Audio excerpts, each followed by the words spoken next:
Welcome to another episode, Pound for Pound Box Report. After taking a few weeks off, close to a month, we are back. I am your host, Michael. Joining me this week, Gail from Communities Digital News, Daniel from the Inscriber. What's going on, lady and gent? Happy to be back. Let's get it on, ladies and gentlemen. Absolutely. For those who are new listeners to Pound for Pound Box Report, checking us out for the first time, Pound for Pound Box Report, live YouTube show / blog, as well as podcast discussing all things boxing. The motto is: when boxing is good, we will talk about it. When boxing is bad, we will talk about it. Bottom line, if it concerns the sweet science, we will talk about it. If you want to find out information regarding Pound for Pound Box Report, where you can follow us and all that, blog page is the best place to go to for the time being. p4pboxreport.wordpress.com.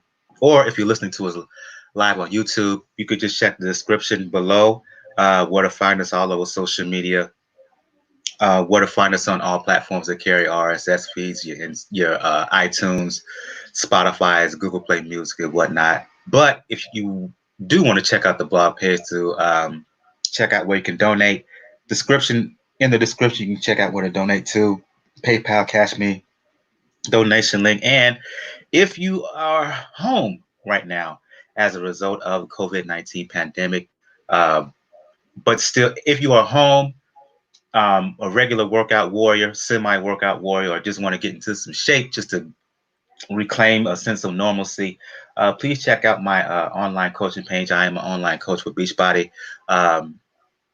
2-week free trials going on right now. Some exclusive stuff that's now free.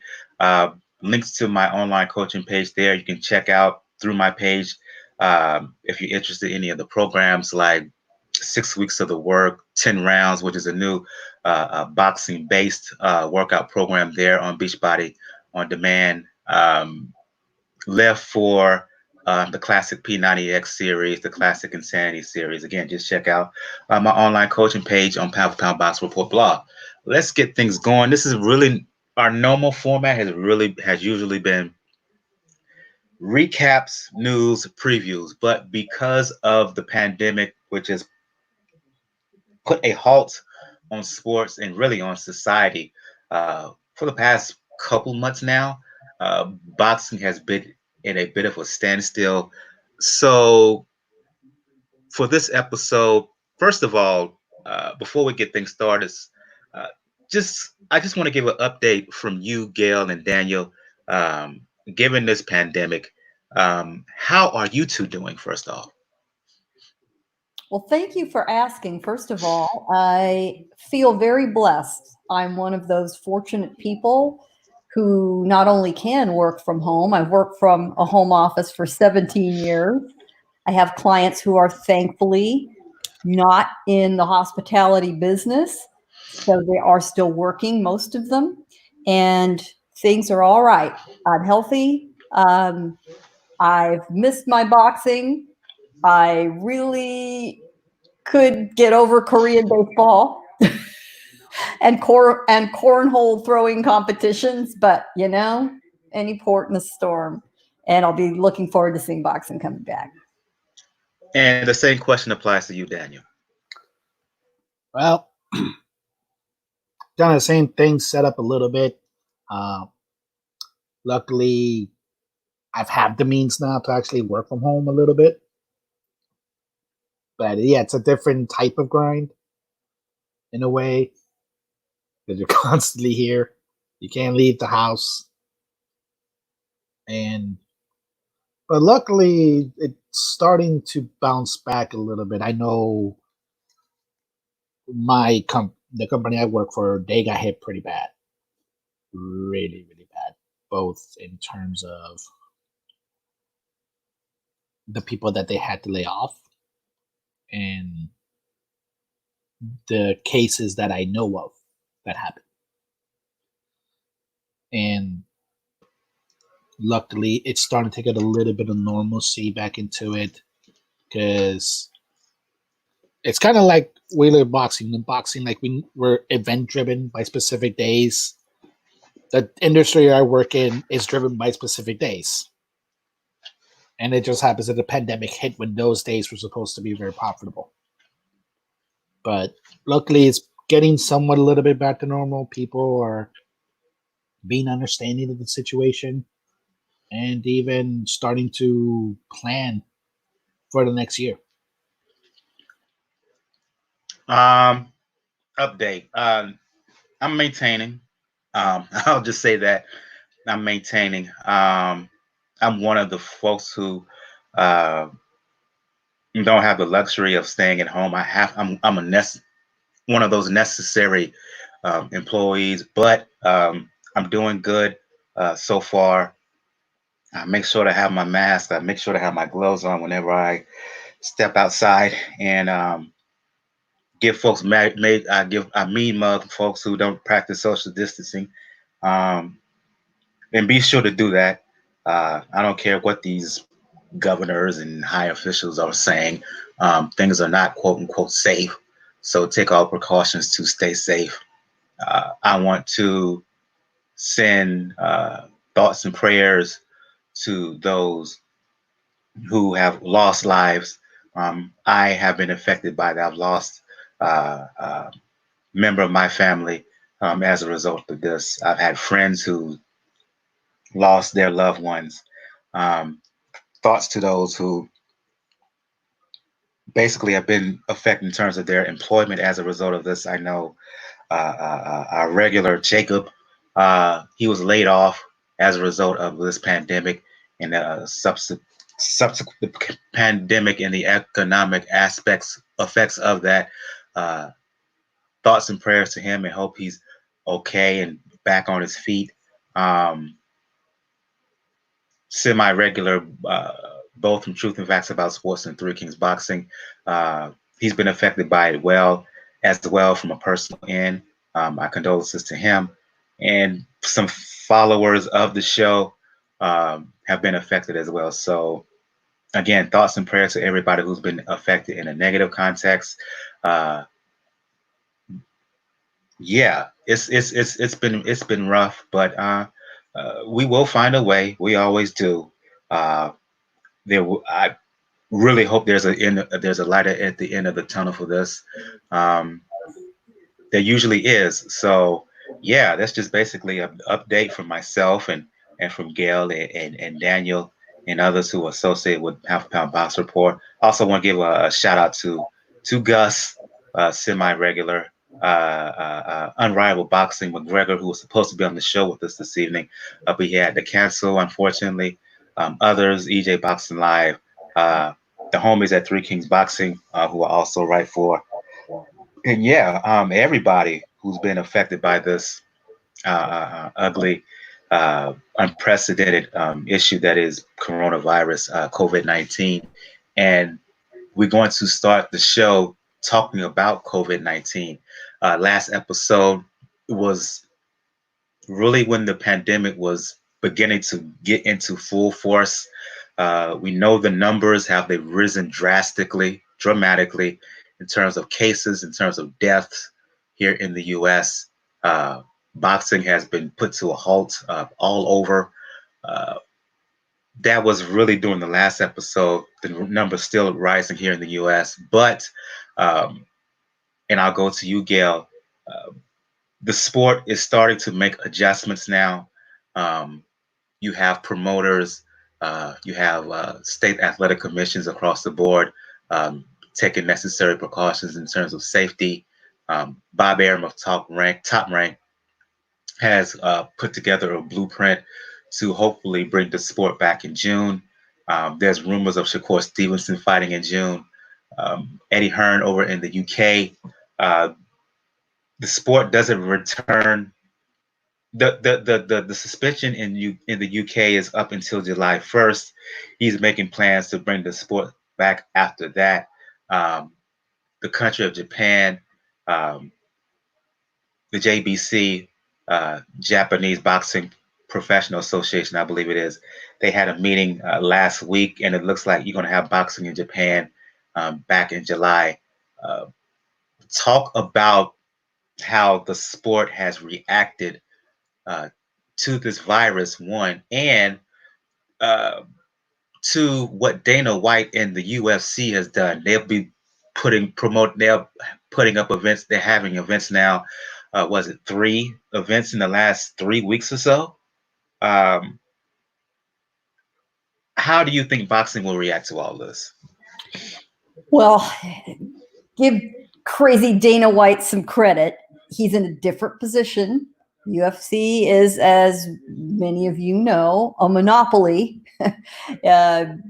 We're a little more of a competitive capitalist system over here in boxing, but Dana controls everything UFC. It's a brand name, and his fighters are employees. They are not contractors, as boxing is. So, given that his model offers him a little more flexibility to drive making these things happen, to his credit, he did make it happen.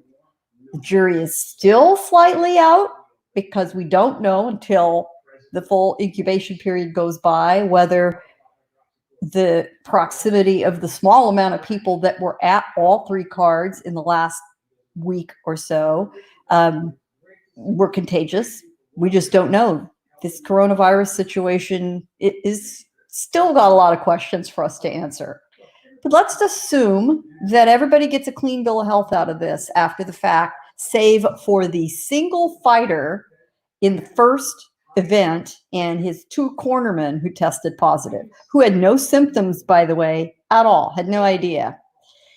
I think there were things that logistically could have done better. You know, we don't really need to have a face-to-face weigh-in. There's no reason that they can't all individually go get on a scale one at a time. That seemed to be a little unnecessary. And there was a lot of proximate contact in that weigh-in. The first one that you just look at it and think, what was the necessity of that? But to their credit, I thought all 3 productions came off great. The fights, especially the first event, were excellent, even if you're not particularly a mixed martial arts fan. And I would call myself a casual fan. But he showed it can be done, that it can be done in a controlled environment, that it did not affect the action in the octagon, at least. I certainly don't expect that it'll affect the action in the ring. And we've talked about this before, but assuming that you might not have heard it or it's been a long time, fighters all fight in the ring as professionals in front of nobodies. When they're new guys, new to the professional ranks, they're fighting those 4-round and 6-round fights. And sometimes when they even get to the 8-round fights, there's nobody in the stands. If they're on a really big card, everybody's out in the bars. If they're on a card where it's just a whole boatload of fights, you've got a 10 or 12 fight card, especially in Southern California or places that facilitate this, they're out in the parking lot. They're all tailgating. They don't come in until the TV fights are on. So it affects the fighters virtually not at all. It can be done. If it's limited to the entourages, no fans, minimal media, there are a lot of discussions about, well, you could potentially have the judges judging from home or judging from a control room using TV feeds. There are some other variables. I really think it can be done. And Dana was the one that stuck his toe in the water, and everybody not only came out fine, they were good productions. The lack of a crowd didn't bother me at one iota. I've sat at plenty of fights without a crowd and seen some great action. And his first event was a pay-per-view, and with really a very minimal card with hardly any big names outside Tony Ferguson, it got 700,000 purchases. That's the report. Think about that. 700,000 buys for that mixed martial arts card after months and months and literally millions of dollars of promotion. Wilder Fury 2, depending on whose figures you look at, had as few as 850,000 buys, barely a fraction above it. that is an impressive outcome. It really is. The appetite's there. It shows that, surprisingly, that the money was there. This was not discounted at all. It was I believe it was a full freight $64.95, $69.95 buy for those pay-per-view. You better be careful with that. If this thing lasts any longer, folks ain't gonna have the money to put up that kind of bread. No, they aren't. Michael, I didn't think they would for the first one. That was my prediction, is that the card would come off fine. It looked good. The fights would be relatively competitive. In fact, they were better than that. There were some excellent matches in that first card. But I thought, there's going to be a lot of people who think, well, I'd love to watch it, but hell, I'm on furlough, or someone else in my family's on furlough, or even, well, I'm working now, but I don't know. And this is just not the time for me to be blowing $70, right? And you couldn't invite anybody else over to help share the burden, right? Normally you'd say, all right, I'm going to buy, you guys bring over the food and the drinks, or you toss me $5 or $10 and we're good. You couldn't do that. You're having to watch that with whoever's in your household. And for a lot of people, that means you're watching it alone. But by God, they did buy it, because the truth is, it was the only game in town. There was not a whole lot else going on. For those of you watching Korean baseball and cornhole throwing, cornhole competitions, which I actually thought after 15 minutes, what the hell am I watching this for? And until we had NASCAR yesterday, that was it. Say what you will about him, love him, hate him, like the way he runs his business, don't like it, don't like the way his folks are treated. By God, he was the guy that moved forward, made it happen. Do credit to him. And that's the blueprint boxing can look at going forward. It did work. I'll go to you, Daniel. Your reaction to the sport vis-a-vis this pandemic and post what we are seeing now from Dana White and MMA. Well, when it comes to MMA as a whole, like Gail said, hit the nail on the head. It's a monopoly. They're not in that situation where they can grab into it, and quite frankly, their business model kind of demands it, that they need to have put it in at the frequency as they did, because that's how they make the money. As far as like the logistics go, it's gotten, like I said, it's gotten a little bit. We can used to, if you have watched other things that have no fans or virtual, you've gotten used to the fact that there are no people in the crowd. And sometimes it works, sometimes it doesn't. If it's a choreograph, if it's an event or a theatrical performance, yeah, it doesn't work sometimes for the crowd. You need that reaction. But when it's like that type of athletic competition, you don't really need to, because that's how majority of the logistics get done. You have little to no crowd, only the essentials come in, and it works. Like I said, as a model, it works with everybody's who's thinking about, whether if you're in the ring or you're in the octagon, all you're going to be thinking about is the other person that's on the other side, your opponent. So your goal is to win.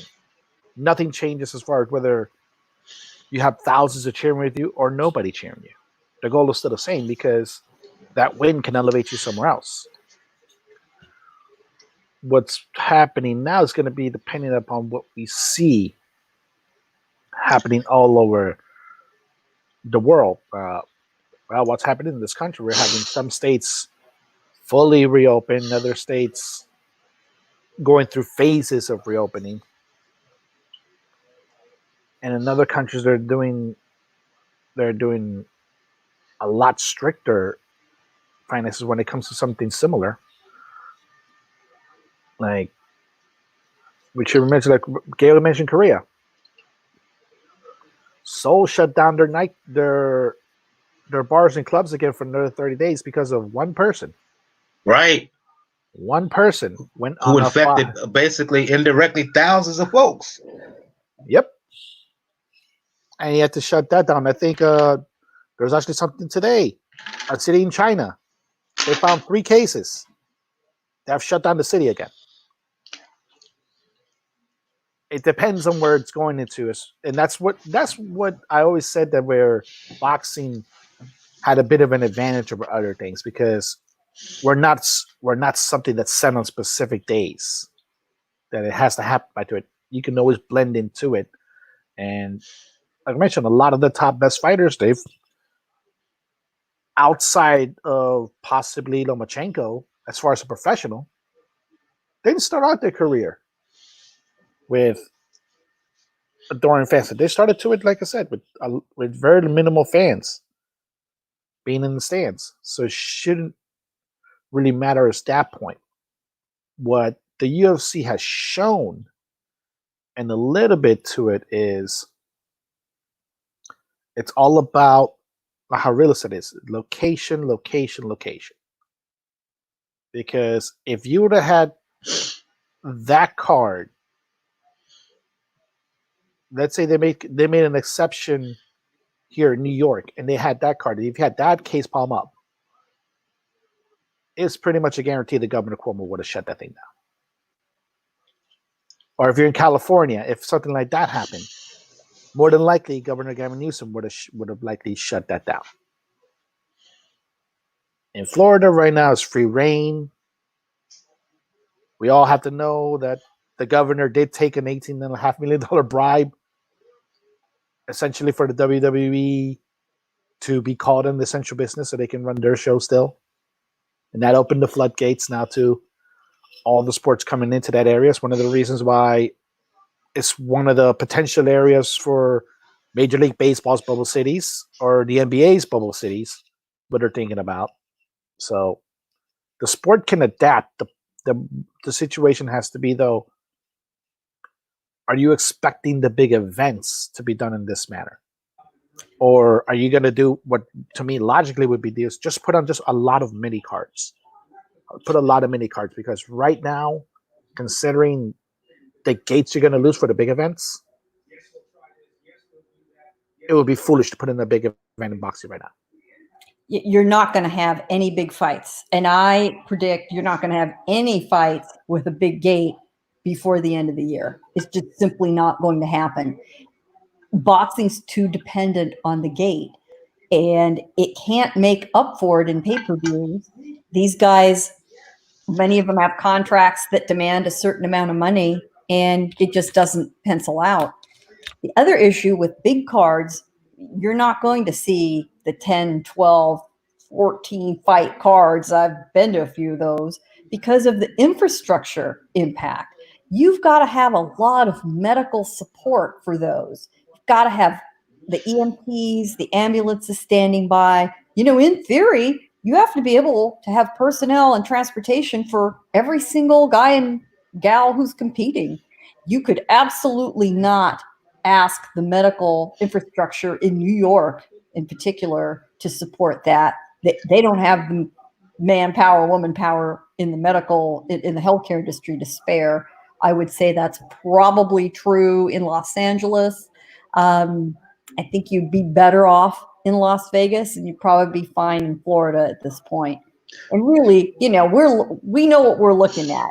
We're looking at the fights taking place in Florida, or clearly, because Top Rank and ESPN have got a lot of say in what goes on, and they would like to operate out of Las Vegas, and the casino infrastructure, the hospitality infrastructure, particularly the MGM complex, would really, really like to get going again. I think that's really going to be honest. The mayor of Vegas seems to be pretty laissez-faire about this whole thing. Well, just to point out, though, the Strip itself is not in the city limits of Las Vegas. It's in Clark County.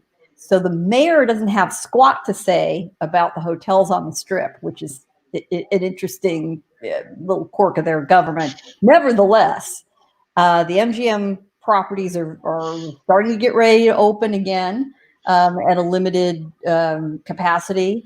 And you won't be seeing them open the Grand Garden Arena. That is not going to happen. They're talking about using one of their large ballrooms that would control the space naturally, and you control the parties.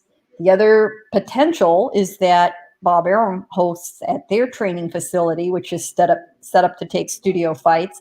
But the truth is, MGM would like to have all of the parties involved come to the property, quarantine there, house them there, feed them there, walk down the hall to have the fights there, contained in one building. They literally never have to leave the building. And that really is the safest way to do it if you're going to do it. I usually don't talk about MMA issues news that much, but you share some news here in the private chat, Daniel. I think that needs to be disclosed here. Unmute your mic, Daniel.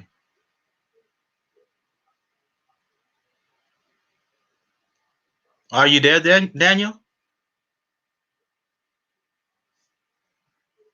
I'll disclose it here. Apparently, Daniel. Let me just say before we go off talking about stuff, do we know if this is grounded information? I'm looking at it. I'm getting ready to look it up now. But in the meantime, go ahead and let's take a look. We're dangling breaking news in front of all of our listeners, and that's how shows go sometimes, especially when you've been out for a while. Stuff just this is legit. This is legit. I'll say it right here now. Khabib Nurmagomedov, biggest name, undefeated lightweight champion, the biggest name in the sport right now. News is breaking right now. This is being reported right now by ESPN that his dad, his father, is in critical condition right now due to complications from coronavirus. Reading it right now, speaking on Instagram in Russian, Nurmagomedov confirmed that his father recently underwent heart surgery due to complications stemming from a previous ailment and the coronavirus. He went on to encourage people around the world to remain in self-isolation to combat the pandemic. Quoting him, in my personal case, I've had more than 20 people sick from my family. Nurmagomedov said in comments translated by ESPN, more than 20 people were lying in the ICUs, and many of them are no longer among us. Many acquaintances have died. Many parents of my relatives, everybody is having a hard time dealing with this. There's a lot written on the internet about my father. My father right now is located in a hospital. He is in critical condition as a result of this virus. It's impacted his heart because last year he had surgery there, and right now they did another surgery. He's in a very difficult situation, very difficult. We're all asking Allah that he returns him to us. So yeah, if you want to know the level of how serious this virus, this pandemic is, there you go right there with the breaking news in terms of Khabib, and his father, and by extension, in his family, which is why I said at the very beginning of this episode to disregard folks who try to say otherwise. Disregard folks who try to act like this is just this is not as serious as it is. No, this is no joke. This is no joke. I just want to give that breaking news right there. Continue on, Gail. Well, and diverting off to this news, if you've seen any video footage, which has been aired, I believe, on 60 Minutes by CBS and some others, Russian hospitals housing COVID-19 patients are in dire straits. They're using storerooms and corridors and all kinds of places that patients that ill should absolutely not have to be. Let us hope the fact that Khabib, I'm sure, has all the money it takes to put his father in the right place, has got him the best of care. But when somebody's got an underlying condition, which cardiovascular problems certainly qualify, that's not good news. Let us add something that is relevant to boxing in particular and many sports. The virus discriminates. The virus discriminates. Not everybody is subject to the worst it can dish out. It disproportionately affects people of color, people with certain medical conditions, people who've always lacked decent access to health care. That describes a lot of the people who get involved in combat sports, and I will leave it at that. Let me go to you, Daniel, piggybacking off of that question. Um, Controversial. This is going to sound coming from me. Controversial. This is coming from me, maybe to some. Dana White,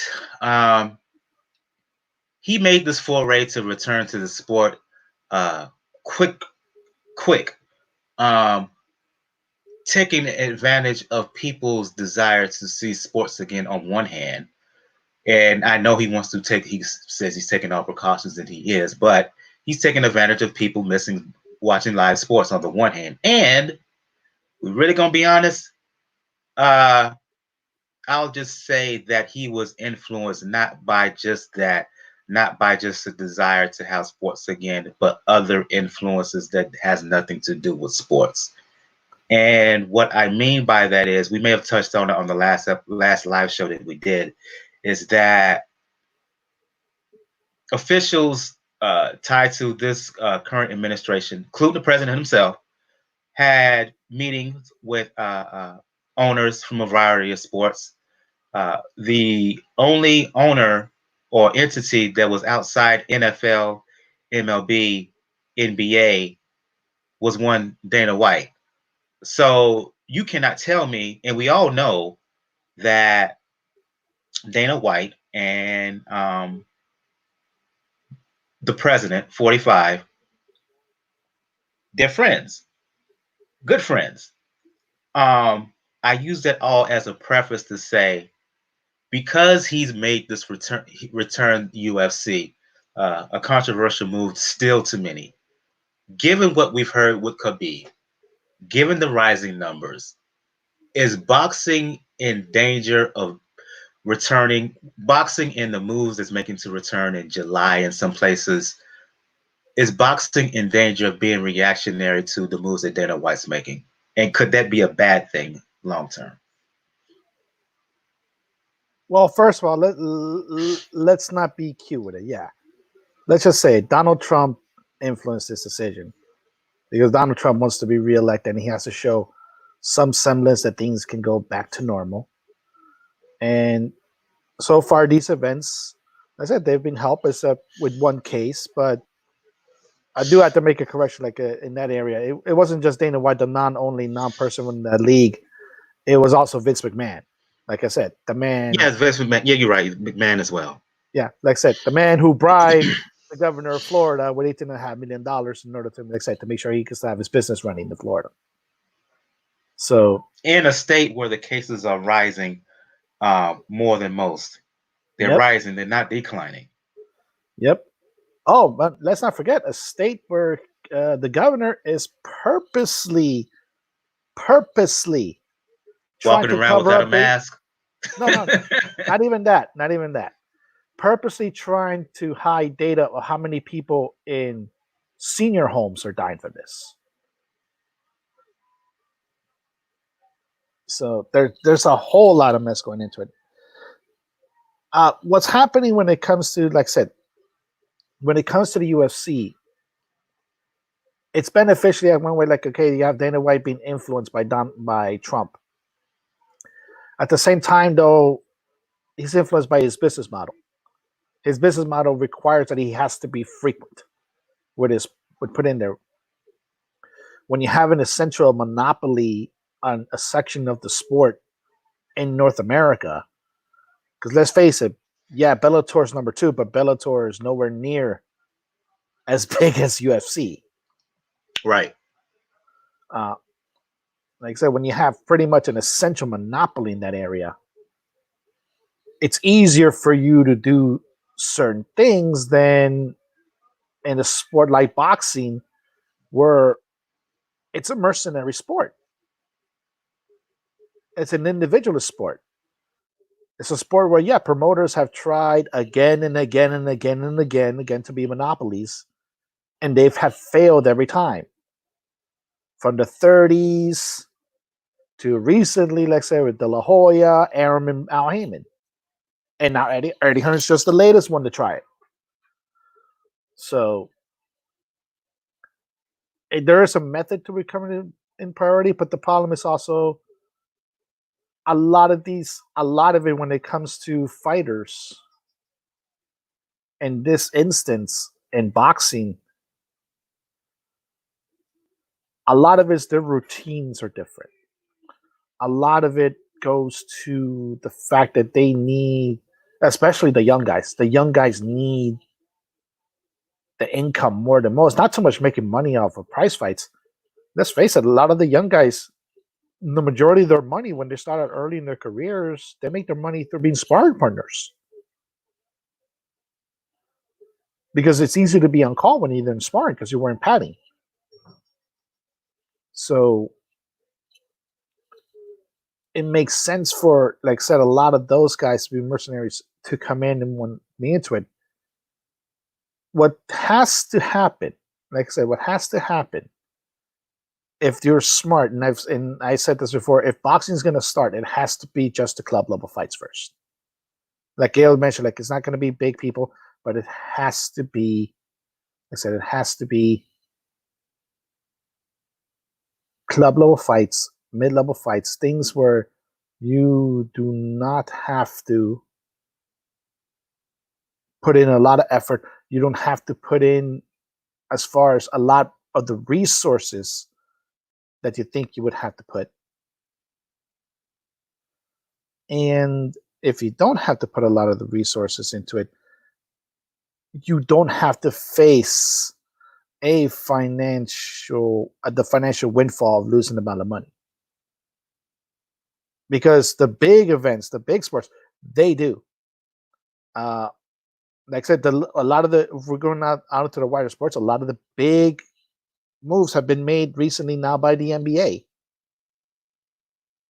And the NBA, I think it was either last week or a week and a half ago, where the commissioner, Adam Silver, let it out that fans and attendance and all the money they make from it is up to, it could be a little more than 40% of the NBA's entire revenue. And if that's a big enterprise making that much money from just fans themselves, you can imagine what you can try to do when it comes into an event that's singular one night, like we mentioned in boxing. That's why I agree with Gail. We're not going to see any big cards this year. It makes no sense at all. But right now, boxing being reactionary, everything depends. Are you gonna try to put all your everybody in Florida? Are you gonna try to put everybody into one hotel? That's already proving consequences. We have to remember, like the guy that was positive in the UFC, people from AEW were staying in that same hotel. So we don't know how far that falls into it. And remember, we have to remember, that was him being asymptomatic. And that's what the danger is. Yeah, we could put the sports in Florida, in Arizona, but are we going to concentrate them enough and isolate them enough to make sure that we don't have to shut down an entire card because something happened? Though, let's point out two things. Number one, how much more dangerous is this kind of exposure in a controlled environment versus the kind of things that a lot of us are doing? Michael is an essential employee. He's out working. I was just at the grocery store with idiots wandering around, no masks, completely ignoring the one-way aisles, this and that, touching stuff, putting it back, blah, blah. I'm at more risk there in the grocery store than these guys are in a controlled environment. And combat athletes, mixed martial artists, boxers are risk takers by nature. Risk takers by nature. Easy for me to say. And they need to eat just like everybody else. With rare exception, the Canelos of the world at the top of the list, they don't fight. They don't get paid. They don't eat. They not only need to earn some money to keep paying their trainer, to keep, or, keep their lights on and their mortgage paid or their rent paid or their car payments paid. But fans forget very quickly, especially the guys on the rise. They're going to be the most anxious. I don't think we'll see, for sake of argument, I think we'll get better fights than you'd see on an average showbox card. And what I am hearing, and I'm sure you two are hearing the same things I am, that Bob Arum wants his headliner out of the gate to be Shakur Stevenson. That's an absolutely perfect pick. Perfect. A young guy, willing to get out there, willing to play ball with Uncle Bob, Grandpa Bob. He gets it. He's an action fighter. He'll have the playing field to himself. And it's absolutely the best move for a young guy in that position who's willing to say, you know what, I'm going to trade a few bucks, and he's being well paid. We don't need to cry any tears for Shakur. He's perfectly well taken care of. But he's willing to get out there, play ball, do what it takes, because he knows the spotlight will come right down on him. That's the kind of fighter that needs to step forward and say, yep, me. Another guy who's willing to go, ready to go, hot to go, has been using his time off wisely on social media. Jamel Herring, same stable. He is really anxious to fight. Same reason. So you're going to see guys like that. And they do need to make sure they're putting action fighters out there, try to capture the casual fan audience. This is a golden opportunity for them. Don't you give me no Rigondeaux stink it out fight. No, thank you. Don't be doing that to people. Then they'll be fine.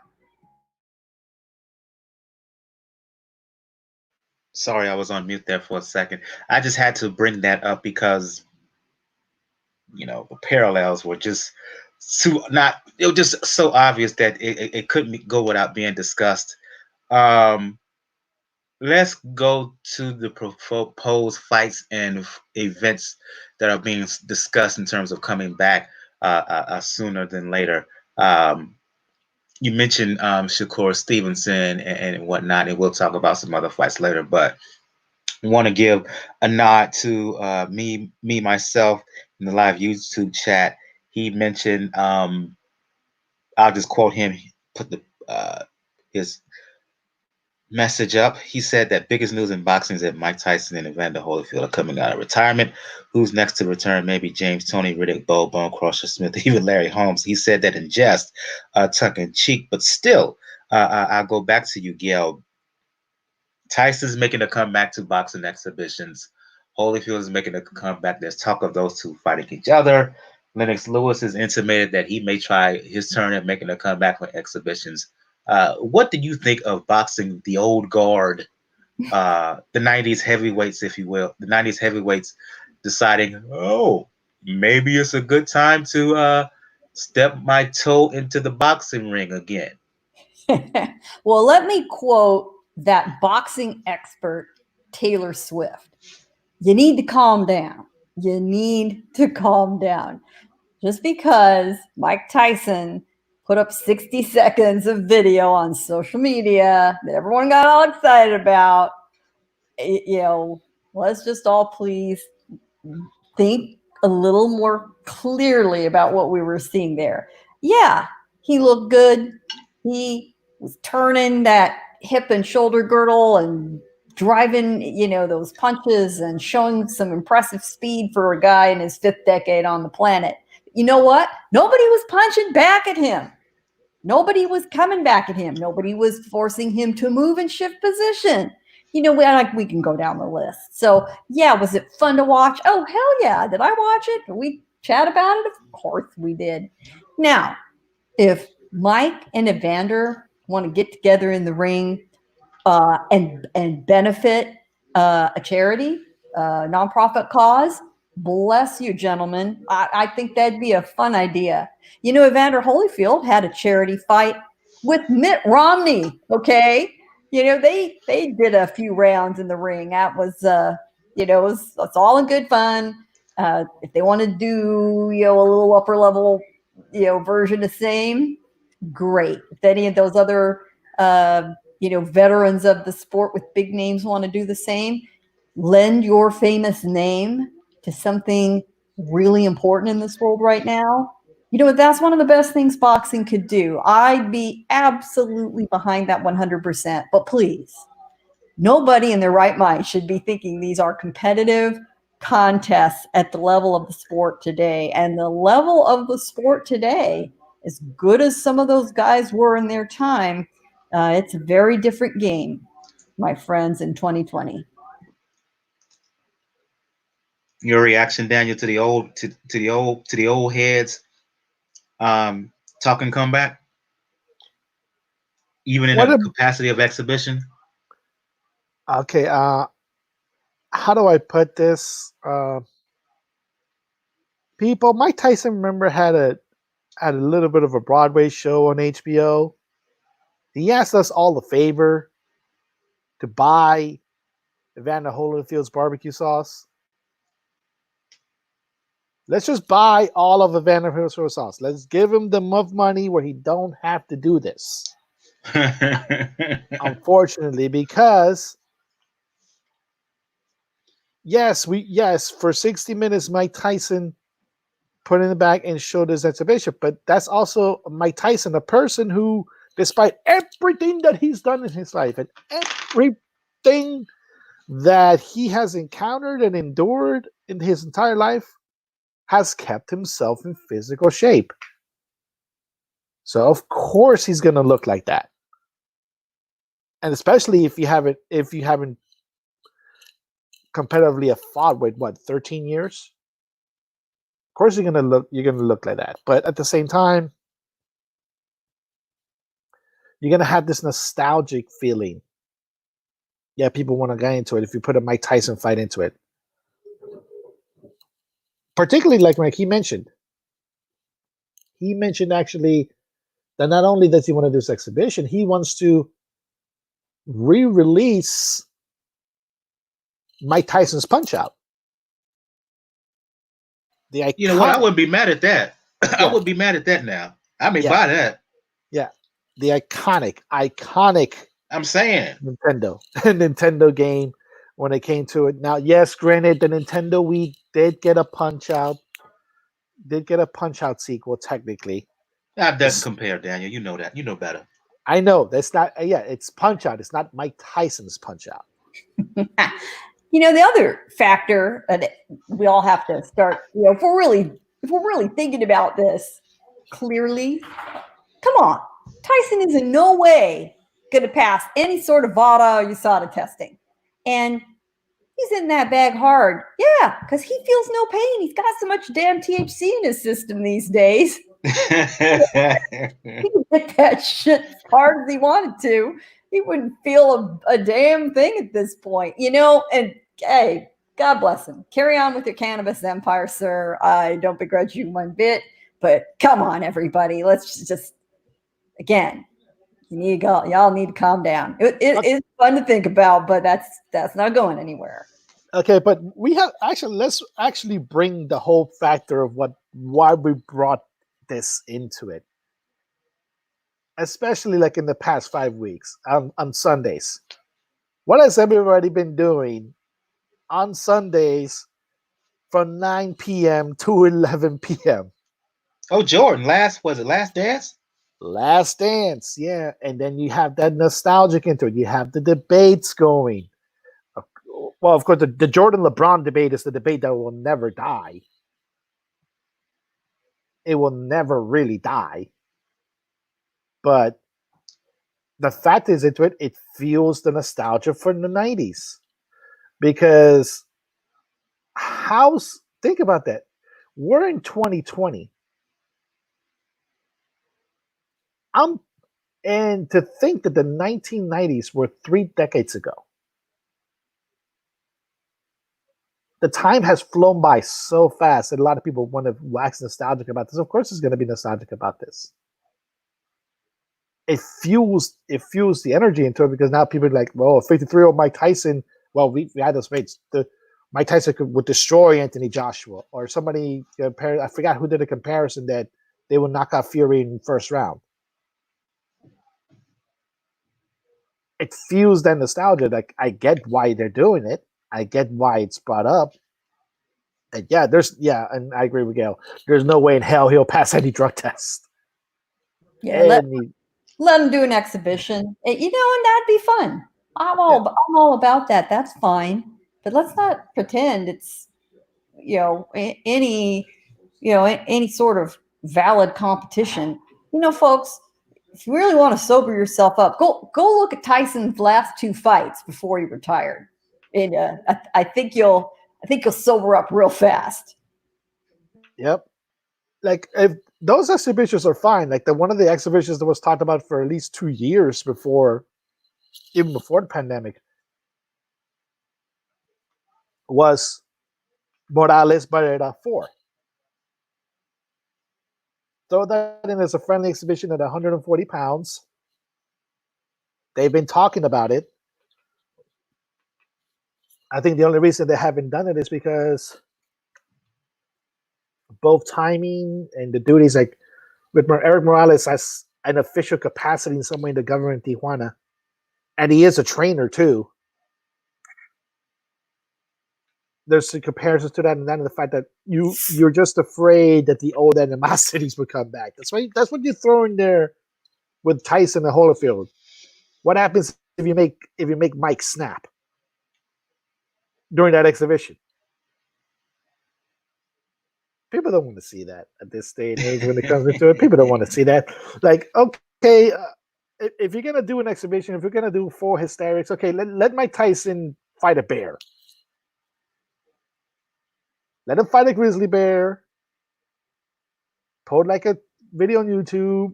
Let PETA get mad at it because they will. Let him do a skills competition. There'd be ways to do a skills competition, a speed test, a power punching test. We've talked for years about putting sensors in gloves, and it really hasn't panned out well in a live fight for a lot of reasons. Well, why not harness some of that technology just for fun and let these guys see, how many pounds per square inch can they load up, on a single punch or in a 60-second period of time, or how many punches can they throw at targets. They'll get them into some of those drills Papa Lomachenko puts together for Vasily. There's some crazy ass stuff they could all do on an even playing field, and they could let it rip. Let them see what they got. I'd watch that. I'd watch that all day, all night. Let's go back into talking about some upcoming bouts, rumors of upcoming bouts. So, featuring younger fighters, more guys, more in their prime, active fighters.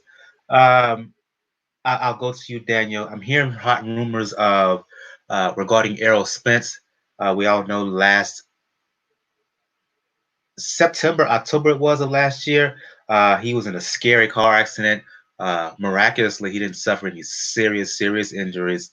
He's been on the shelf since. Uh, your thoughts on the word that he's going to return to the ring? Not just return to the ring soon, this fall, but that his comeback as an opponent is rumored to be Danny Garcia. Well, that was a good suggestion for a tune-up fight. Let's be honest. Danny Garcia at this point would be a tune-up fight when it comes to Errol Spence at this point, at this day and age. It would be an interesting fight because, like I said, skills-wise, Danny would give Spence a little bit to think about. And not to mention that Spence has been involved in trying to get into the Pacquiao sweepstakes. And who else has been involved in trying to get to the Pacquiao sweepstakes? Danny Garcia. So I'm not surprised. Like it's a decent fight on paper because it feeds a lot of fronts. It gives Spence a credible opponent. We like I said, as much as we make fun of Danny Garcia sometimes, he's at least a credible opponent. He at least takes his craft seriously. And not a credible opponent, like you're both buying for a big money fight. And considering everything that's happening, it could actually be Pacquiao's last fight. Because we're like mentioned, no big fights until 2021. That could be Pacquiao's last fight. Because in 2022, we know as soon as that happens, he's going to run for president. So, Absolutely. Should this rumor turn into reality, Gail? Thoughts on Spence returning to the ring to fight Garcia? That was teed up and rumored long before we all shut down. It's a good fight. I am not the biggest Danny Garcia fan. However, he has fought a lot of names. He has a good resume. He's a perfect yardstick for Spence because he's got to test where he's at. He could be back physically and do fine in the gym, fine in sparring. We're going to know where his head is at. And every fight is won or lost in the mind first. You know, is he got any lasting mental, emotional or even simply processing effects from that accident? You know, we really have to bear in mind how serious that accident was. And yeah, he walked away without anything lost off his body or broken, you know, other than his teeth. But he got battered up pretty bad.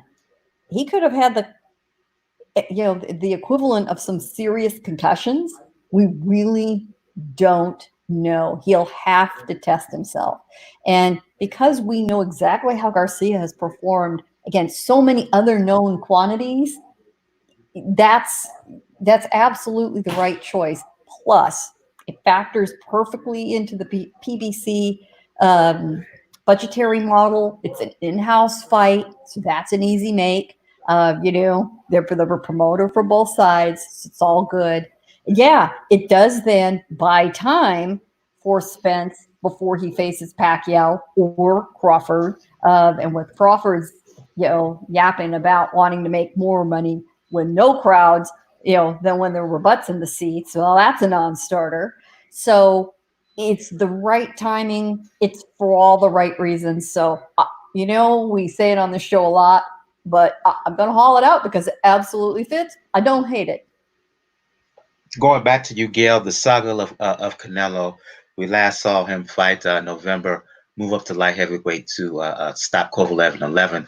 A lot of talk about who he's going to fight, when he's going to fight next. Eddie Reynoso on was it Azteca Box? I think it was. I could be wrong in terms of the actual name. Yeah, I think it was. Mentioned that for 2020, he would like for Canelo to fight twice this year. Triple G is out of the picture in terms of his first fight back, maybe in December. With that being the case, who do you think that he will fight next? Do you think the proposed bout with Billy Joe Saunders, will that still be a go when he finally returns to the ring? Yeah, I think it is a possibility. And the schedule's not out of line. Canelo has done a September with a December fight before.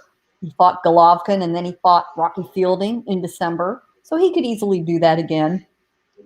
On Golovkin's side, you know, after his performance against Derevyanchenko, he's got to have a tune-up fight. It's the right move for him.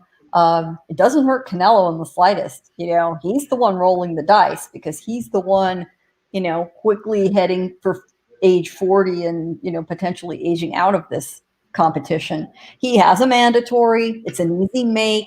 It's a good fight to do a little earlier So he wouldn't be competing with a September fight with Canelo. So let him do a fight in, say, August with Zemeka, the Polish opponent. And, if it's logistically possible, he does it in Kazakhstan. He does it in Kazakhstan where it can be controlled. And, if it's a bad outing, which, we don't know. It could be a farewell fight. He's going to be in front of a friendly crowd. It actually gives any Polish fans an opportunity to go see it. So that fight might take place and not even be in the United States, and it wouldn't surprise me one bit. But it's a smart move for him. So who does that leave Canelo? Well, DAZN has already spent their money on Canelo. Canelo gets his dough, for in large part, no matter who he fights, he's getting some dough. So DAZN has to decide, all right, who is it worth it for us to pay? Is it worth it for us to pay a bigger name to get a bigger fight? Is Canelo an automatic draw anyway? And of all of the major promoters and broadcasters or streamers who've been hurt the most by what's going on right now, it's DAZN. DAZN is absolutely in the biggest world of hurt. They do not have a library. They do not have much in the way of any backup material at all. At least ESPN's got good old Dana White and all kinds of crazy ass stuff that they can show. Fox is going to have NASCAR, and is going to have baseball here pretty quick. So PBC is all right. There are rumors also that Fox is telling PBC, we got plenty of stuff to show. Don't bug us too much. Showtime might get a little bit more of a nod because they might end up being the right model for PBC to work with for now. So where does that leave DAZN? Well, they're up the you-know-what creek without a paddle right now. So I think in the end, Billy Joe,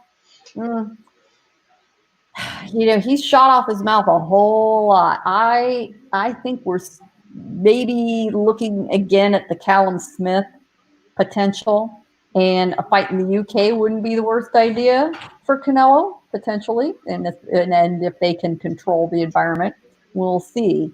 But I think to DAZN and a lot of Canelo's fans, here's what it really comes down to. If it ain't Golovkin, they don't really care. I'll go to you, Daniel. What do you think of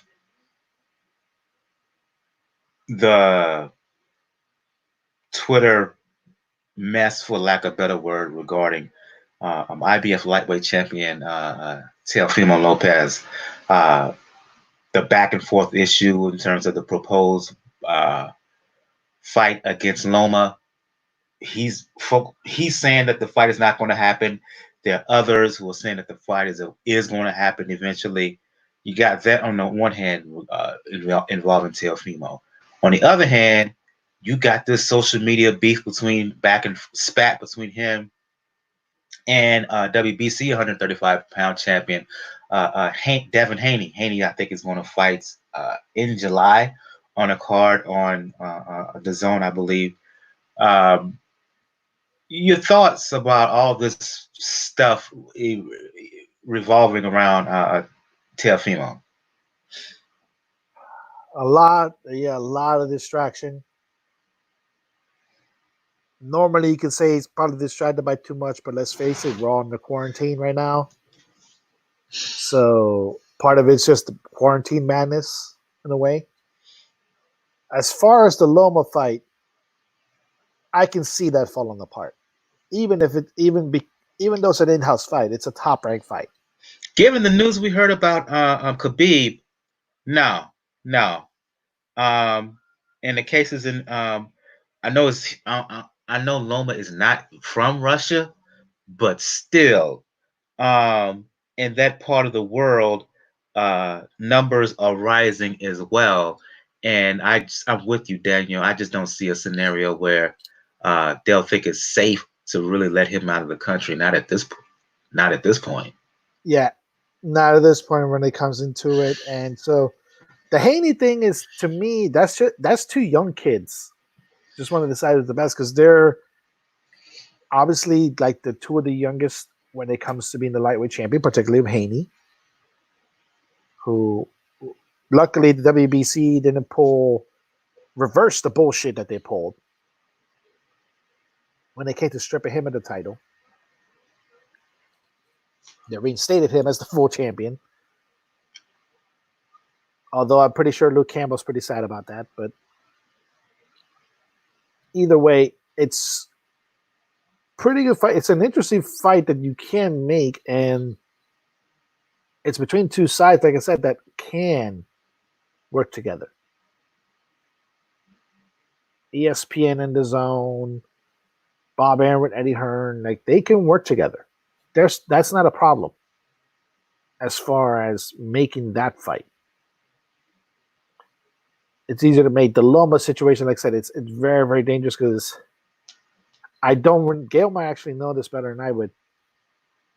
I think Lomachenko lives, I think, half the year in the US and then half the year in Ukraine.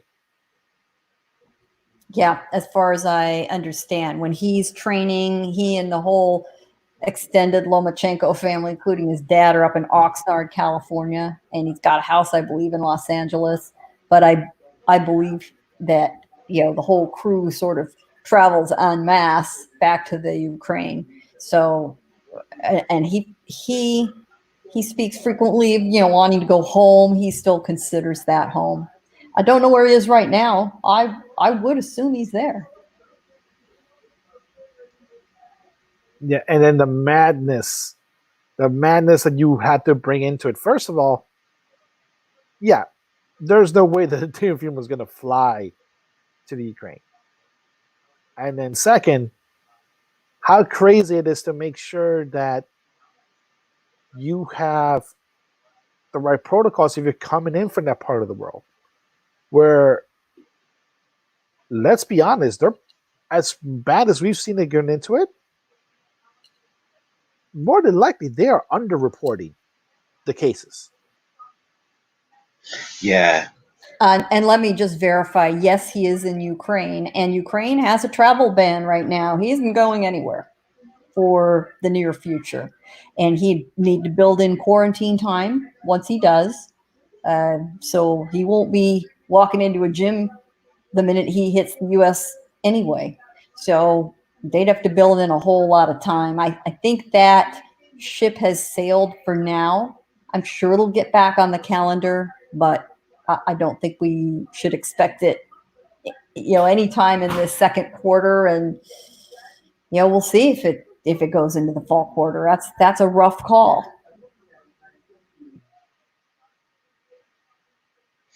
I'll go to you, Gail.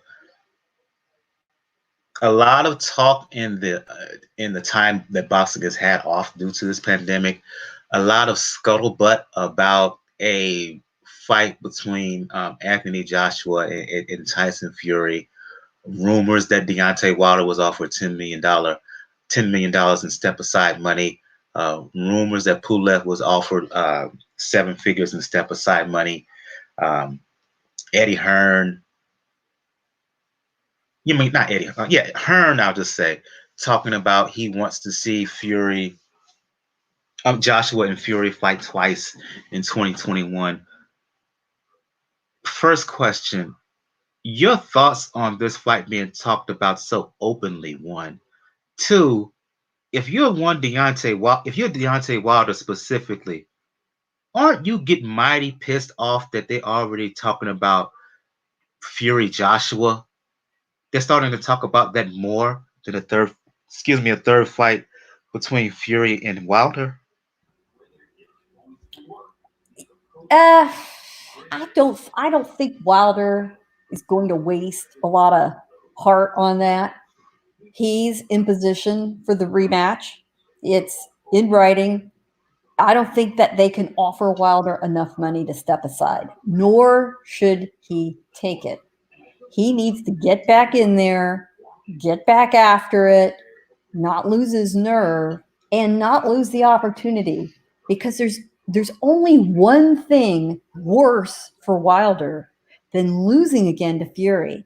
It's never getting the opportunity at all. So let's say for grins and sake of discussion, he takes some crazy step aside money. He takes $15 million step aside money. Okay, great.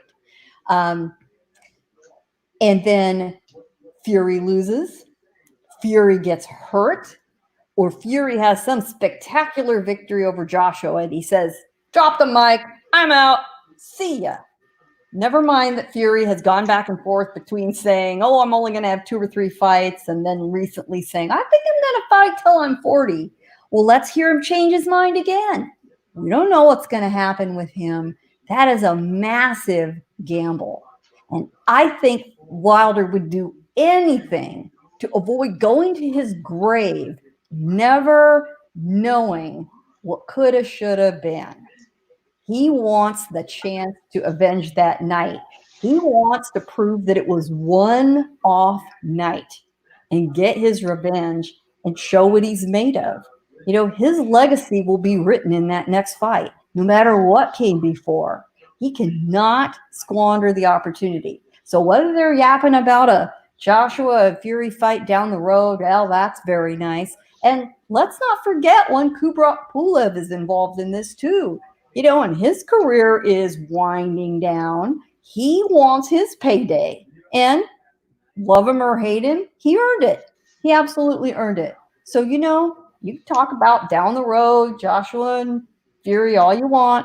But we're going to get these other fights first, which means, yeah, we're going to have to extend the timeline. We're just going to have to do it because you're not going to have Wilder and Fury 3 immediately. That is one of the few fights that could possibly take place, though, before the calendar year's out, but not on U.S. soil and not on British soil. It would go back to the Middle East because the only way you make up for that massive gate they did in Las Vegas is from site fees in the Middle East. And that does make it feasible. The model's there. They've already done business with Eddie Hearn. You know, everybody got paid. Everybody enjoyed themselves. It's a controlled environment. It's not an environment where you're going to have a whole lot of people traveling to see it. And you know what? I don't think a lot of people are going to travel to see it. We really don't know how eager fans are going to be to put their butts back in the seats, right next to each other, sweating on each other, throwing beer on each other, stuff coming out of the ring if you're that close. Well, it's not a pristine environment, boys and girls. I mean, you know, that's one place you don't wear white, okay? You don't dress in anything white, go to fight. So I think that's the way it works for everybody involved. And I think that is going to be how it works. Mark my words, as of May 18th, 2020. I'll go to you, Daniel. If you're Deontay Wilder, um, are you pissed that they're talking about uh, Fury fighting Joshua? Would that give you more fuel into this trilogy? And to Gail's last point, thoughts on a trilogy between Wilder and Fury not happening in the U.S., not happening in the U.K., possibly happening over in the Middle East? Well, when it comes into, there's a couple of things that you have that fall in line when it comes into it. First of all, like I said, we've had these discussions before. Wilder's been surrounded by it. We have to remember for a while, granted, yeah, it was only in the UK type of discussion. Fury Joshua or Joshua Fury at the time was the more talked about fight than Joshua Wilder. The success fuels it now more into that fight being talked about and on this side of the Atlantic. So, yeah, you can see the fuel into it. You can see the motivation where people are thinking, Wilder, you're just a one-trick pony, and you got exposed, so let's go and see to the real fight. That could be out of motivation, especially for a person like Wilder, who we know can improve. We've seen it. It just he can't fall into the old traps that a lot of people do.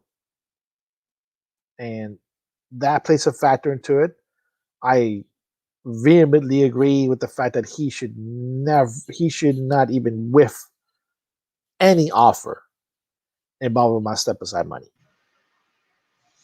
Neither should Pulev. Pulev is a different. It's slight of a different situation.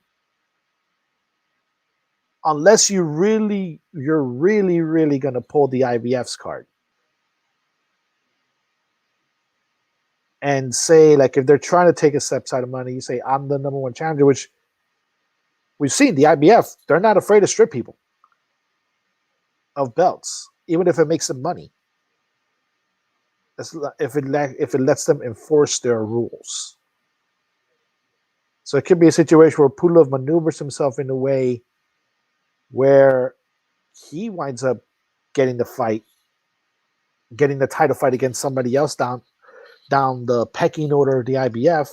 He wins it, and so now whoever wins the Wilder Joshua Fury triad,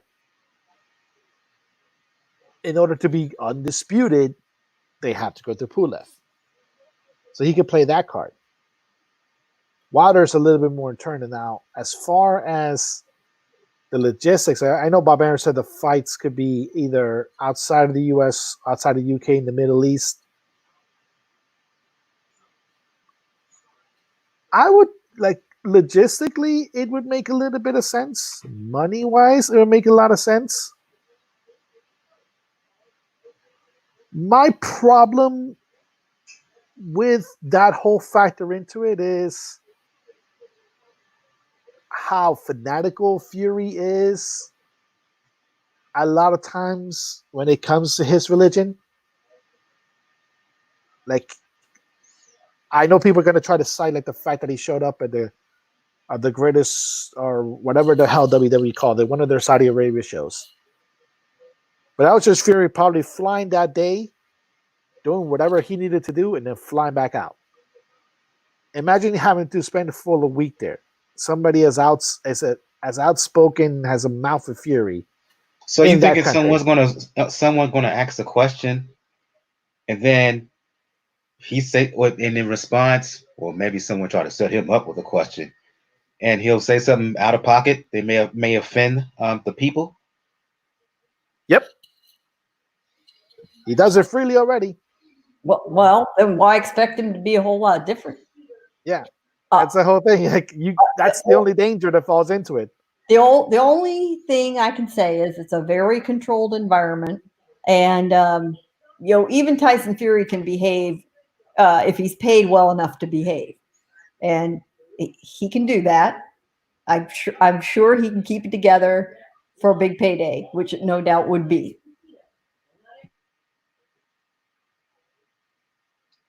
I keep crossing my fingers, but we know Tyson Fury does weird things. I'd be more concerned about Krubak Pulev doing something inappropriate than Tyson Fury at this point, despite the fact that Pulev has successfully completed his harassment training. Yeah. Particularly if there's women around. Yeah. there's that. Yeah. Because he seems to be good, because if the accusations are to be believed, he seems like a dude who can't necessarily keep his hands off of women. I will say, and I'm one, as the sole women member of the panel and one of the few in the sport, in many cases with Pulev, it takes two. I think I'll leave it at that, but I will say not just when Pulev's around women, I will say when Pulev is around a certain type of women. Hey. Oh. Hey, in that setting, if you choose to act like a professional, you'll be treated like a professional. End of discussion. We're going to start to shut things down in a few, but I'm going to give both you, Gail, and Daniel the floor. If there's any other boxing news or issues that you want to talk about, please do. I think we're just all very eager to see folks come back. Some of the fighters and some of the promoters have done better jobs than others in trying to stay relevant, trying to stay out there. Salute to Jamel Herring. He's been super active. He's on social. He's getting involved in causes and donations and so forth. He's very eager to get out there. So he's done a great job. Plenty of the others are, donating things to be auctioned off. Virgil Ortiz auctioned off a whole lot of his stuff early on, raised the money. Yeah, and the aforementioned Canelo, who's doing some charity work in Mexico as well, and a lot of others. These guys. But I will tell you, there isn't a single fighter who's made more of his time off than one Joseph Parker. New Zealand-based heavyweight contender, always in the top 10, solid performer. He has been stuck in New Zealand, which is a small place and a fairly safe place.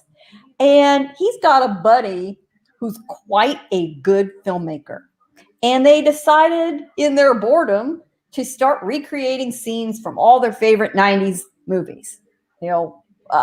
We have now seen Joseph Parker starring in recreations of scenes from Love Actually, Back to the Future, Anchorman, stay classy, Joseph, thank you, from San Diego, and Dancing with some of his famous friends, The Time Warp.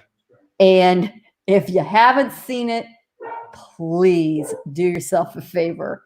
He is one talented mofo, and I've heard him interviewed about this now several times.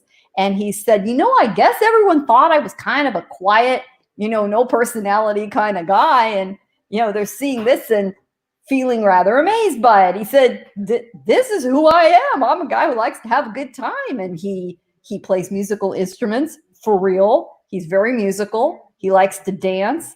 He's not afraid to act the fool if the part calls for it. And he's just done an absolutely superb job. I will bet you anything that man who's, he's a guy that really is known mostly only to serious boxing fans, but he's starting to catch fire with a lot of people because these productions are very professional and damn funny.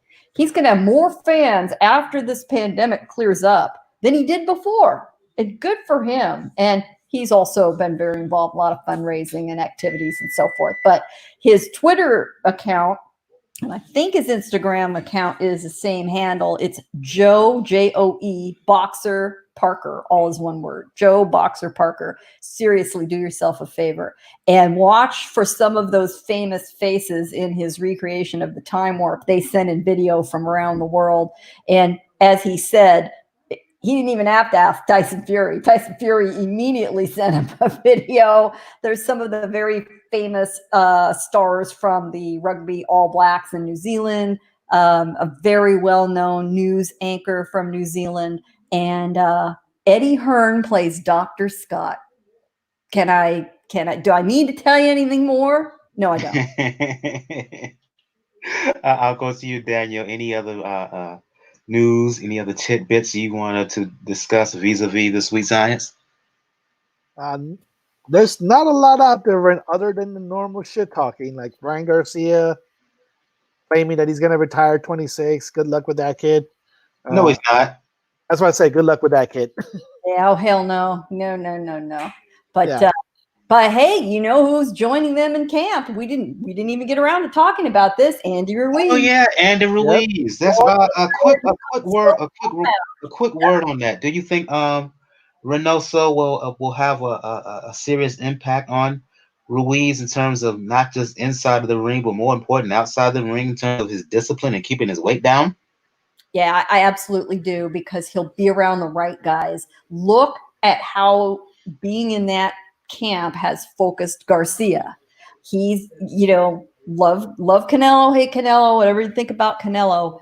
No one ever questions Canelo's work ethic or discipline. He's very serious in the gym. He doesn't like people screwing around. And that gym is essentially on Canelo's property. It's built at his house. So, they know where they are. You've now then got Garcia. You've got that young heavyweight they're training, Frank Sanchez there. Oscar Valdez is there. I mean, look at the star power at that gym. That's some serious ass peer pressure too. And you've got a lot of Mexican and Mexican American fighters there. That's a nice culture. That's a nice, comfortable area to be at. Everything's good. San Diego's a good place to train. You can run outdoors, 365 days a year. And there's no denying Ruiz Jr.'s skills. Nobody needs to teach him any new skills. What they need to teach him to do is how to apply them in a smarter way in the ring. And for God's sakes, keep him away from the damn taco trucks and the partying. And where they're located, he can't just hop on down the street to go have a good time. They're in the middle of nothing, and it's absolutely the right place. Plus, he's not that far from home. If he still considers Imperial Valley home, that's 110 miles away, so he can't just, hop over there easily. If he's considering Los Angeles home, same thing. So it's a good move. I think the Reynosos will get his attention and get his respect. And he definitely needed a change of scene. There should be absolutely nothing read into it and no disrespect read into it with Manny Robles, who's an absolutely terrific trainer and human being. But, when you have something like that happen, you do need to change something. And it's almost always the trainer. Going to you, Daniel, your reaction to Eddie Reynoso in the camp of, or I should say Andy Ruiz now in the camp of Eddie Reynoso. Let this just be first the latest validation that the Reynosos are not in the same camp, let's say, as an Angel Garcia, as far as only being centered around one guy. Or a situation where, like Virgil Hunter, who has a decent enough stable, but he was never able to take the other fighters outside of Andre Ward to truly to the next level. Everybody knows who commands the respect in that camp. That's Canelo. And interestingly enough, like I said, Andy Ruiz is the second person who's going from Manny Robles to Reynoso. The first one also being Oscar Valdez. And it has to show a lot of discipline because none of the guys that are in that camp are going to slouch. And also when it comes into it, probably the biggest difference when it comes into what the Reynosos can bring to it is a little bit more fluidity and a little bit more discipline to what Ruiz does, because Ruiz has some of the fastest hands in the division. It's how he beat Joshua, the hand speed. But he only does it in spurts. He needs to do it on a more consistent basis. That way, he can't be lulled into a sense where another fighter can't get him to it. Especially if you're trying to force your way into a rematch with Joshua, or if everything falls out, maybe you get a match with Fury. So, or even if you're just trying to get a fight with somebody like Wilder. That's something that he has to develop, and the Reynosos have a decent track record now of showing that a lot of the fighters that they take in, they take something good from them and they improve it. And the primary thing mainly being discipline. So I'm just good for that when it comes into it, and it's true, Gail. That area has come out of nowhere. Like I said, that camp does not have to worry about anything involving distractions. So it's a good move to me on Andy Ruiz's part. And I think we're going to start to shut the show down On that note, I want to thank me myself, Sean Fitzgerald, in the live YouTube chat. Again, shout out to Gus, shout out to Jacob, shout out to Bo from Truth and Facts About Sports, and the head PR guy over at Three Kings Boxing, where also write for. Um, as I said early in the show, thoughts and prayers to all those who have been impacted negatively by this pandemic. I'm going to go around the panel here. Uh, start the show with ladies first. We always end the show with ladies first. Gail from Communities Digital News. For those who want to talk the sweet science, for those who want to talk media, for those who want to media training, for those who want to talk small business, let the folks know where they can find you. I am still writing when I can, when I've got something to say that's worth your time on Communities Digital News, and that's COM, COMM, Digi, DIGI News, comdiginews.com. I've appeared on a few podcasts and shows here and there, and I have been making my somewhat irregular appearances on TMZ Live. Yes. I forgot about mention that. Yeah. My esteemed panelist here is becoming a bit of a celebrity here, appearing on TMZ. Oh, well, if you call it that, it's a nefarious thing to have happen.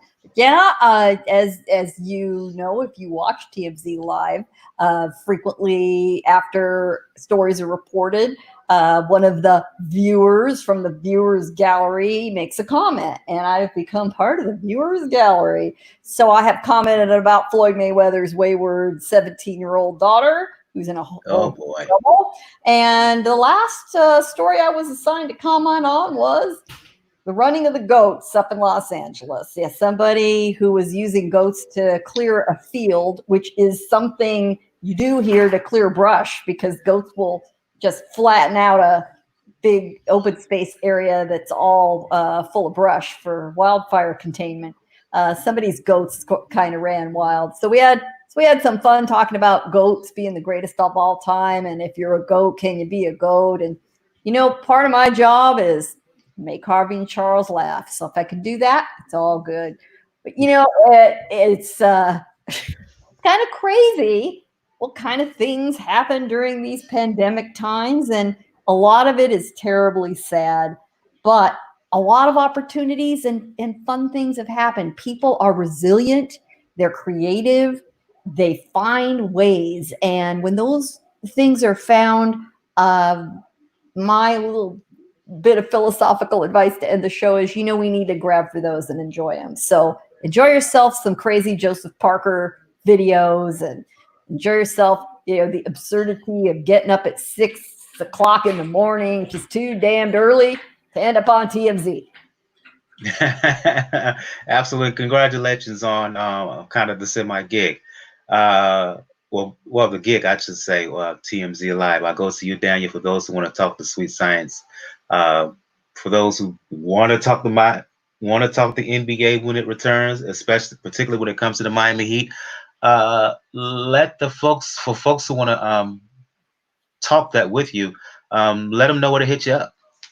You can find me on Twitter at Ruckus99, RAWKUZ99. Like I said, you can definitely hit me up in that area. We're on the quarantine. It's not like we got much left to do. And definitely keep an eye on things when things are going. But please, people, for the love of God, please stay safe. Don't go out unless you absolutely have to. Wear PPE, the proper PPE at all times. Do not be, and I repeat this, do not be like the idiots who have made an embarrassment out of Suffolk County, Long Island in the past couple of weeks. Or the folks down at Myrtle Beach in my home state. Oh dear. Oh no, well, okay, I might as well reveal this story when it comes into this. Okay. Because it was on the news, unfortunately. There's, for the past 2 or 3 weeks, the same group of idiots has been protesting to reopen the state of New York in the same location, which I find hilarious because they're protesting that where two roads merge. And the reason I find it funny is because on one right at the block from where they're protesting, first is a strip club, and then on the other side is one of the one of the world famous short stay hotels where you don't need to stay overnight to do your things, if you know what I'm saying. Aye. And I find it funny because I'm pretty sure a lot of the men that were in those protests were probably frequent clients of those two establishments. On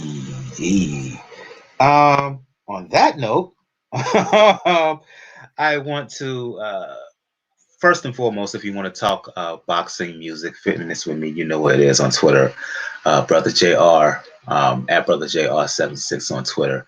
As I said at the beginning of the show, if you want to find out basic information about Pound for Pound Boxing Report, p4pboxingreport.wordpress.com. That's the place to be, the blog page. If you're watching live on YouTube, please check the description below. You'll find the links to Water Finance all over social media. Water Finance on platforms that carry RSS feed for podcasts, where you can donate, and also links to my online coaching fitness page.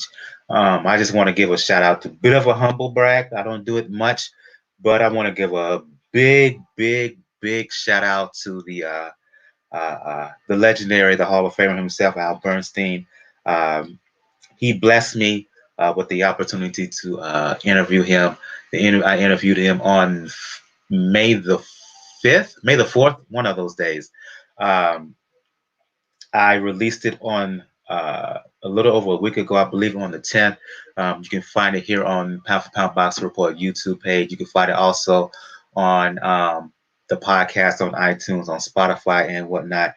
I want to give him a shout out. The interview was only supposed to go 30 minutes.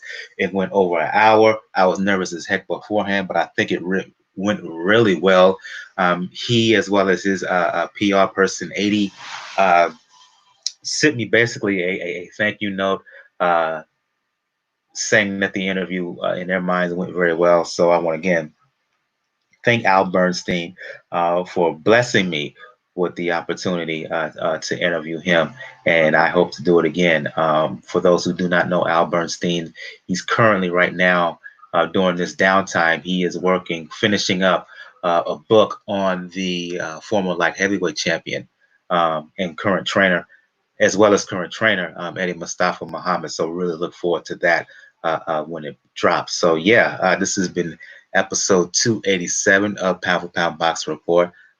Shout out to, again, I see Olaf the Mighty has joined us. Jakai has joined us. You joined us late in the show, fellas. You joined us late in the show. Thanks for joining us. When the show is over, you can check out and listen to the entire episode, or if you want to check it out on podcasts like iTunes, Spotify, I'll try to have it up tomorrow, if not tomorrow, Thursday for sure. So yeah, for Gail for Communities Digital News, for Daniel the Inscriber, for our other semi-regulars, Gus, Jacob, Bo, I'm your host, Michael. Episode 287 of Pound for Pound Box Report. Everybody have a good evening, good night, and stay safe.